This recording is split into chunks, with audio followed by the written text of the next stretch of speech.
நான் ஐபோன்ல மட்டும்தான் வீடியோ எடுப்பேன், ஆண்ட்ராய்டு போன்லாம் எடுக்க மாட்டேன், குவாலிட்டி ரொம்ப மட்டமா இருக்கும். ஹாய் ஃப்ரெண்ட்ஸ், நிறைய பேர் வந்து பாத்தீங்கன்னா ஆப்பிள்ல வீடியோ எடுத்து போட்டாதான் இன்ஸ்டால்லாம் ஓடும், குவாலிட்டி ஹையா இருக்கணும், எடிட்டிங் டைம் ரொம்ப நேரம் பண்ணாதான் நல்லா வரும், இப்படிலாம் நிறைய பேர் நினைச்சிட்டு இருக்கீங்க. பட் என்னோட எக்ஸ்பீரியன்ஸை சொல்றேன், நான் நிறைய தோல்விகளை பார்த்துட்டு வந்திருக்கேன். கண்டென்ட் இருந்துச்சு அப்படின்னா சூப்பரா ஓடும் வீடியோ. கண்டென்ட் இல்லாத எவ்வளவு குவாலிட்டியா இருந்தாலும் கண்டிப்பா வீடியோ ஓடாது, மக்கள் கண்டிப்பா அக்செப்ட் பண்ண மாட்டாங்க.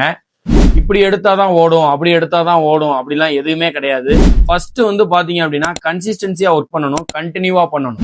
நம்ம ஒன்னும் ரெகுலரா போஸ்ட் போடுறோமா, இல்ல 2 டேஸ்க்கு ஒருக்கா போடுறோமா, ரெகுலரா போட்டாதான் ஓடும் அப்படிலாம் எதுவுமே கிடையாது. வீக்லி ஒன்ஸ் போடலாம், மந்த்லி ஒன்ஸ் கூட போடலாம். இந்த மாதிரி நம்ம கன்சிஸ்டன்சியா ஒர்க் பண்ணும்போது சூப்பரா ஓடும். நல்ல கண்டென்ட் கண்டிப்பா ஒரு நாள் ஓடும், சூப்பரா ஓடும். நீங்க நினைக்கிற அன்னைக்கு ஓடாட்டியும் இன்னொரு நாள் வேற ஒரு வீடியோ மூலமா இந்த வீடியோ கண்டிப்பா ஓடும். அதை நான் நிறைய டைம் ரியலைஸ் பண்ணியிருக்கேன்.